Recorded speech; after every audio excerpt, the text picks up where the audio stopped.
कौन हिंदू रक्षा दल?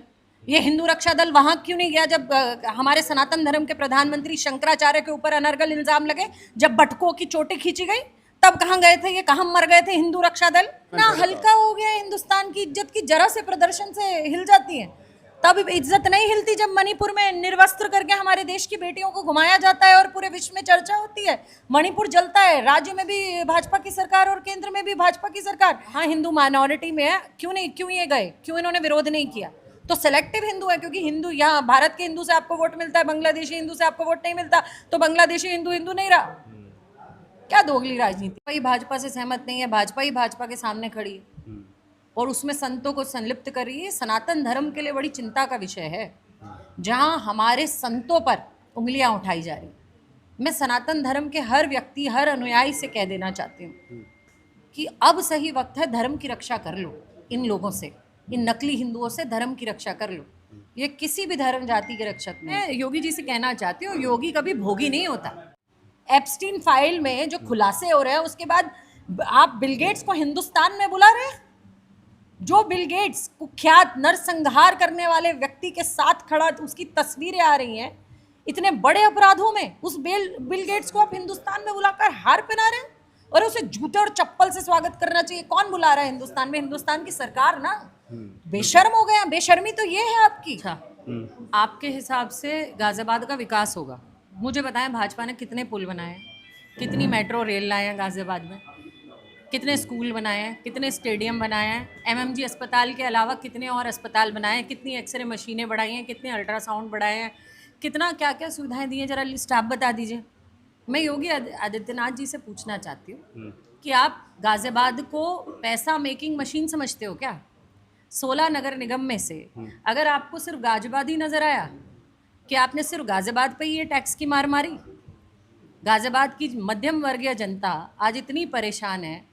आज इंसान, इतनी महंगाई है कि बच्चों को पढ़ाने के बाद दूध, चीनी, चावल, फल, दही, सब्जी, उसके बाद घर में कुछ बचता नहीं है और ऊपर से टैक्स की मार। मैं योगी जी से कहना चाहती हूँ, योगी कभी भोगी नहीं होता। आप क्यों जो है गाजियाबाद की जनता को, भारतीय जनता पार्टी को चुनने की सजा दे रहे हो? सजा दे नहीं है, बिल्कुल सजा है। आप एक बार बताइए, 80 पार्षद भारतीय जनता पार्टी के, सारे विधायक भारतीय जनता पार्टी की, सांसद भारतीय जनता पार्टी की, इन 80 पार्षदों के ऊपर बैठा हुआ मेयर भारतीय जनता पार्टी का। मुझे याद है कांग्रेस के पार्षद हुआ करते थे, 18 पार्षद हमारी कांग्रेस पार्टी के थे और मैं बड़े गर्व के साथ कह देना चाहती हूँ कि हमारे पार्षदों ने जब ये उस समय प्रस्ताव लाए थे, धरने किए, प्रदर्शन किए, लड़ाई लड़ी, लेकिन इस टैक्स को आने नहीं दिया, बढ़ने नहीं दिया। मेरे बगल में 2 लोग बैठे हैं, मनोज चौधरी जी, चेतन यादव जी, ये भी पार्षद थे उस समय, लेकिन उन्होंने बढ़ने नहीं दिया, लड़ाई लड़ी। और आज 80 की संख्या के बाद, इतने सारे पदों के बाद, डबल ट्रिपल 4 गुने इंजन के बाद, आप गाजियाबाद की जनता की पीठ में छुरा भोंक रहे हो। हाई राइज में बैठा व्यक्ति जो आपको चुनता है, जो गांव में रहने वाला व्यक्ति आपको गाजियाबाद का चुन रहा है, जो शहर में रहने वाला गरीब व्यक्ति आपको चुन रहा है, जो दुकानें चलाना, छोटी दुकानें चलाने वाला व्यापारी आपको चुन रहा है, आपने उसे समझा क्या है कि अब चुनाव आ रहा है और आपका चंदा वो भरेगा टैक्स के नाम का? टैक्स भरेंगे तभी तो रोड पे चलेंगे, जो टैक्स नहीं भरते वो रोड पे नहीं चल सकते। गाजियाबाद में सड़कों पे नेशनल हाईवे लिख दिया गया। किसने लिखा? हिंदू रक्षा दल के कार्यकर्ता। कौन हिंदू रक्षा दल? कौन हिंदू रक्षा दल? ये हिंदू रक्षा दल वहां क्यों नहीं गया जब हमारे सनातन धर्म के प्रधानमंत्री शंकराचार्य के ऊपर अनर्गल इल्जाम लगे, जब बटुकों की चोटी खींची गई, तब कहां गए थे? ये कहां मर गए थे हिंदू रक्षा दल? ये झूठा संगठनों के नाम पर पैसा इकट्ठा करने वाले लोग हैं। सनातन कभी मुगलों के समय में खतरे में नहीं था, औरंगजेब के समय में खतरे में नहीं था, अंग्रेजों के समय में खतरे में नहीं था। आज 12 साल से कह रहे हो कि हिंदू खतरे में है। अरे हिंदू खतरे में नहीं है, तुम्हारी कुर्सी खतरे में है।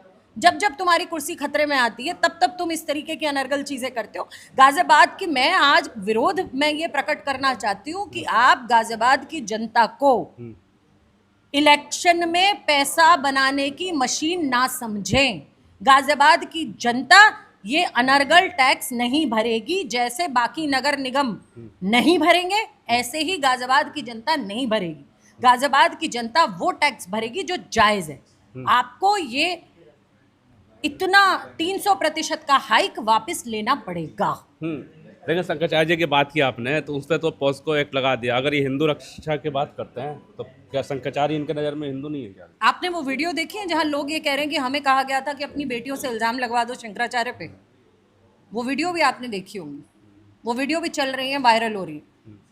मैं समझती हूँ कि शंकराचार्य जी को सजा दे रहे हैं ये लोग, क्योंकि शंकराचार्य जी ने सत्ता से सवाल किया। सत्ता से ही तो सवाल किया जाता है लोकतंत्र में। अगर ऐसा नहीं है तो संविधान में लोकतंत्र लिखना बंद कर दो, लिख दो पुलिस स्टेट है हम, यहाँ सवाल नहीं हो सकता। कोई भी प्रदर्शन करे, आज जेलों में डाल देते हो आप उनको ढूंढने लगते हो, उनके ऊपर उनकी रिमांड लगाने लगते हो, हाँ ईडी भेज देते हो, सीबीआई भेज देते हो, नोटिस भेज देते हो, उनके काम धंधे बंद कर देते हो। तो ये अनडिक्लेयर्ड इमरजेंसी तो है। ये किस चीज़ की लड़ाई चल रही है उत्तर प्रदेश में? भगवा विष भगवा है क्या इस टाइम? देखिए, उत्तर प्रदेश में किसी चीज़ की लड़ाई नहीं चल रही, कुर्सी की लड़ाई चल रही है। तेरी कुर्सी मेरी कुर्सी, मेरी कुर्सी तेरी कुर्सी। जनता की किसी को नहीं पड़ी। अगर जनता की को किसी को जनता की पड़ी होती तो इस गाजियाबाद ने हमेशा सत्ता की कुर्सी पर भाजपा को बिठाया है, और आपने गाजियाबाद की जनता की पीठ में छुरा भोंका है। लेकिन सवाल तो ये भी है ना कि हर कोई भगवा पहने, पहन का वो तो नहीं हो सकता शंकराचार्य। ये तो योगी जी खुद करे सदन में, काल ने भी राक्षस भी होते हैं योगी भगवा जी को किसने तय किया कि वो योगी हैं? किसने तय किया कि वो योगी हैं? पहने। जनता तय करती है। मठ में जो मठ के तो ऐसे ही शंकराचार्य जी तय हुए हैं। हम्म, अगर ये शंकराचार्य जी नहीं है तो द्वारका पीठ वाले भी नहीं है, और अगर ये शंकराचार्य जी नहीं थे तो अंबानी जी की शादी में मोदी जी ने पैर क्यों छुए?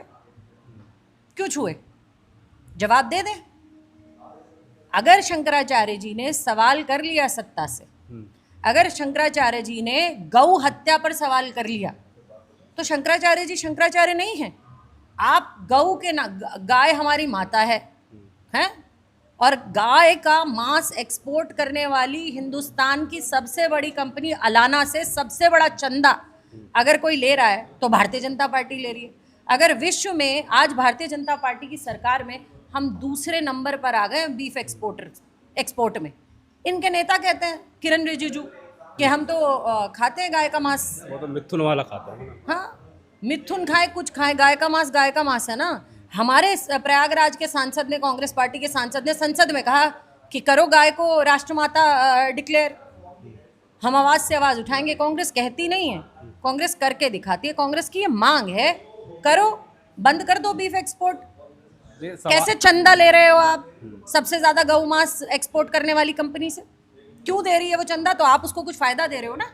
यही मुद्दा उठाया था शंकराचार्य जी ने। मार्च में एक बहुत बड़ी सभा भी करने वाले लखनऊ में, सारे साधु संत आ रहे हैं, और उसमें ये पूछा गया था, कहा उन्होंने, ऐलान किया कि कौन असली हिंदू कौन नकली हिंदू की बात होगी, और जो गौरक्षक को गौ माता घोषित किया जाए ये धर्मयुद्ध है। उसके बाद पॉस्को लग गया। देखिए, सनातन धर्म कहता है वसुदेव कुटुंबकम, मतलब सबको साथ लेकर चलना। सनातन धर्म कभी बांटना नहीं सिखाता, सनातन धर्म सेवा सिखाता है। तो ये सनातन की सेवा नहीं है।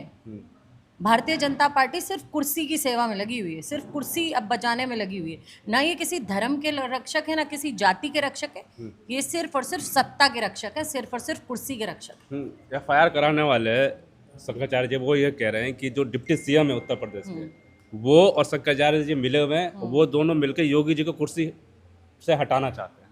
तो देखो, खुद ही देखो, भाजपा ही भाजपा से सहमत नहीं है, भाजपा ही भाजपा के सामने खड़ी है और उसमें संतों को संलिप्त कर रही है। सनातन धर्म के लिए बड़ी चिंता का विषय है, जहां हमारे संतों पर उंगलियां उठाई जा रही। मैं सनातन धर्म के हर व्यक्ति, हर अनुयायी से कह देना चाहती हूँ कि अब सही वक्त है, धर्म की रक्षा कर लो। इन लोगों से, इन नकली हिंदुओं से धर्म की रक्षा कर लो।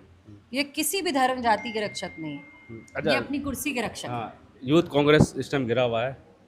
AI समिट में जाते हैं, शर्ट उतार देते हैं। प्रधानमंत्री जी मोदी जी आते हैं मेरठ में, कहते हैं कि राजनीति अब नंगी कर दी और तीव्र राजनीति कर रही है कांग्रेस। अनिल विज ने क्या किया था हरियाणा में? क्या किया था अनिल विज ने? अपनी कमीज, अपना बनियान उतार के मोटी तोंद लटका के क्या कर रहे थे अनिल विज? और भारतीय जनता पार्टी सवाल हमसे कर रही है। हम तो उस गांधी की पार्टी से हैं जो 1931 में ब्रिटेन के प्रधानमंत्री से मिलने गए तो धोती में गए और गमछा लटका के, सूती गमछा लटका के गए, और जब प्रधानमंत्री से उनके पीए ने कहा कि वो एक नंगा फकीर आया है गांधी, कि कपड़े नहीं पहन के आया है, कि हाँ कपड़े नहीं पहन के आया है, कि हाँ ड्रेस कोड था, गांधी जी ने कहा मैं हमारे कपड़े तो सारे इन ब्रिटिशर्स ने इन अंग्रेजों ने उतार लिए, तो मैं कपड़े, जब मेरे देश के लोगों पे कपड़े नहीं है तो मैं कपड़े कैसे पहनूंगा। तो जब वो प्रधानमंत्री से मिले ब्रिटेन के, उन्होंने कहा मेरे और मेरे देश के कपड़े सब आपने पहने हुए हैं। वो गांधी जिसने देश को आज़ादी दिलाई। आंदोलन, धरने, प्रदर्शन लोकतंत्र की खूबसूरती होते हैं। मनमोहन सिंह जी के पास एशिया समिट में एक व्यक्ति अंदर पहुंचकर शर्ट उतारकर खुले तौर पर शर्ट हिला के उनके ऊपर आवाज उठा रहा था। मनमोहन सिंह जी ने नाम पूछा और पुलिस को कहा कि इसको कुछ कहना मत, ये लोकतंत्र की खूबसूरती है। आज इतना कमजोर हो गए हैं हम लोग, इतना हमारा हल्का हो गया है हिंदुस्तान। देश का इवेंट था ना वो, कोई नहीं, भारतीय जनता पार्टी का इतना इवेंट हल्का हो गया है हिंदुस्तान की इज्जत की जरा से प्रदर्शन से हिल जाती है। तब इज्जत नहीं हिलती जब मणिपुर में निर्वस्त्र करके हमारे देश की बेटियों को घुमाया जाता है और पूरे विश्व में चर्चा होती है। मणिपुर जलता है, राज्य में भी भाजपा की सरकार और केंद्र में भी भाजपा की सरकार। तब हमारे देश की बेइज्जती नहीं होती जब एक शहीद की पत्नी को जिंदा जला दिया जाता है, उसके साथ दुराचार होता है। तब हमारे देश की बेइज्जती नहीं होती विश्व स्तर पे जब हमारे 40 जवानों को आरडीएक्स से उड़ा दिया जाता है और जांच का आज तक नहीं पता चलता तो कौन थे, किसने उड़ाया। तब हमारे देश की विश्व पटल पे बेइज्जती नहीं होती जब मोदी जी कहते हैं इजराइल इज अवर फादरलैंड। उनका होगा, हमारा तो इंडिया इज मदरलैंड है। गले लगा रहे इजराइल को खूब, लगा लें लेकिन कुछ नीतियां तो तय कर दें। इजराइल उनका फादरलैंड होगा, हम भारतीयों का फादरलैंड नहीं है। इंडिया हमारा, ये देश हमारा, हमें अपने देश पे गर्व है और India is our motherland, that's for sure, but Israel is not our fatherland. Atal Bihari Vajpayee तक भी इजराइल का विरोध करते थे और आज इंटरनेशनल कोर्ट में भी इजराइल के जो प्रधानमंत्री हैं उनके खिलाफ क्रिमिनल केस चल रहा है और एक तरह से घोषित कर दिया है। उसके बावजूद प्रधानमंत्री जाते हैं इजराइल पर, गले लगाते हैं और इतनी सब बातें करते हैं। ये ऐसे विश्व गुरु हैं जिनका कोई चेला ही नहीं है। कोई भी गुरु होता है उसके चेले होते हैं ना, ये ऐसे विश्व गुरु जिनका कोई चेला ही नहीं है। आसपास देख लो कौन सा देश आपके साथ है। ऑपरेशन सिंदूर में तुर्की ड्रोन दे रहा है, चीन खड़ा है पाकिस्तान के साथ, अपनी चीज़ें चीन पाकिस्तान को दे रहा है। अमेरिका का राष्ट्रपति जिसके साथ ये माय फ्रेंड डोनाल्ड, वो डोनाल्ड जो है पाकिस्तान के चीफ को बुलाकर लंच करा रहे हैं। तो कौन सा देश इनके साथ खड़ा है? अजरबैजान, क्या वो भी वहाँ पे दिखा रहा है। तो आज इनकी विदेश नीति, नेपाल भी चीन के साथ जा मिला। हाँ, बांग्लादेश की शेख हसीना को ये साथ देते हैं और फिर उसके बाद जब बांग्लादेश में प्रधानमंत्री की स्वर्ण सेरेमनी होती है तो ओम बिरला चले जाते हैं। वहाँ हिंदुओं के साथ दुराचार और गलत व्यवहार नहीं हो रहा है, वहाँ हिंदू माइनॉरिटी में है। क्यों ये गए, क्यों इन्होंने विरोध नहीं किया? तो सेलेक्टिव हिंदू है, क्योंकि हिंदू यहाँ भारत के हिंदू से आपको वोट मिलता है, बांग्लादेशी हिंदू से आपको वोट नहीं मिलता, तो बांग्लादेशी हिंदू नहीं रहा। क्या दोगली राजनीति है। लास्ट में सवाल ये है कि जो हमारे देश, जो विदेश में जो हमारे दोस्त है, चाहे वो ईरान हो, चाहे रूस हो, चाहे फिलिस्तीन के साथ हमारे, इन सबसे दूरी क्यों बनाई जाए? आप देख, क्योंकि आपकी एक फेल विदेश नीति है। हिंदुस्तान के प्रधानमंत्री जब विदेश जाया करते थे ना, तो छाता लेके अमेरिकी राष्ट्रपति खड़े होते थे और विमान में अंदर जाके जवाहरलाल नेहरू को लेकर आते थे। वो शेरनी इंदिरा गांधी खड़ी होकर कह देती थी हम भले ही डेवलपिंग नेशन है लेकिन हमारे देश की नीति हम तय करेंगे। ट्रंप जैसे आज सीज फायर डिक्लेयर करता है वहाँ व्हाइट हाउस से बैठ के, या ट्रंप आज कह देता है कि मोदी मुझे खुश करने में लगा है, जो मैं कहूँगा वो मोदी करेगा, 0% हम पर टैक्स है और भारत पे 18% है। आज हिंदुस्तान के फैसले ट्रंप कर रहे हैं। एप्स्टीन फाइल में जो खुलासे हो रहे हैं उसके बाद आप बिल गेट्स को हिंदुस्तान में बुला रहे हैं। जो बिल गेट्स कुख्यात नरसंहार करने वाले व्यक्ति के साथ खड़ा, उसकी तस्वीरें आ रही हैं इतने बड़े अपराधों में, उस बिल गेट्स को आप हिंदुस्तान में बुलाकर हार पहना रहे हैं और उसे जूते और चप्पल से स्वागत करना चाहिए। कौन बुला रहा है हिंदुस्तान में? हिंदुस्तान की सरकार ना। बेशर्म हो गया। बेशर्मी तो ये है आपकी, ये बेशर्मी है कि बिल गेट्स का स्वागत आप हिंदुस्तान में कर रहे हो। हरदीप सिंह पुरी यहाँ प्रेस कॉन्फ्रेंस कर रहे हैं जिसकी 14-14, 15-15 ईमेल्स हैं एप्स्टीन के साथ। मोदी जी का नाम आ गया, अनिल अंबानी का नाम आ गया और आप उन पर बात ही नहीं करना चाहते, उन पर चर्चा ही नहीं करना चाहते। एक नोएडा में नरसंहार करने वाला व्यक्ति था, दिन रात टीवी चलाता था। आज एप्स्टीन फाइल में बच्चों को खाने वाला व्यक्ति, औरतों को दवा खिलाकर औरतों के साथ दुष्कर्म करने वाले लोग आज वो लोग खुले घूम रहे हैं, विश्व में इस्तीफे हो रहे हैं, विश्व में जांच बैठ रही है, और हमारे देश में हरदीप सिंह पुरी मीडिया वो प्रेस कॉन्फ्रेंस कर रहे हैं। मीडिया भी तो समर्थन कर ये बेशर्मी है, ये नंगाई है, शर्म की बात है कि हमारे देश का मेन स्ट्रीम मीडिया में कुछ लोग ऐसे हैं जो ये इनको बचाने का काम कर रहे हैं। ये बचाने का नहीं, ये जांच का विषय है, जेलों में डालने का विषय है। हमारे देश की एक महिला का नाम भी एप्स्टीन फाइल्स में आया है। मैं पूछना चाहती हूँ, क्या हिंदुस्तान के प्रधानमंत्री की अब बेइज्जती नहीं हो रही? क्या हमारी जिम्मेदारी नहीं है कि कौन महिला थी, उसको न्याय मिलना चाहिए, ये पता करना?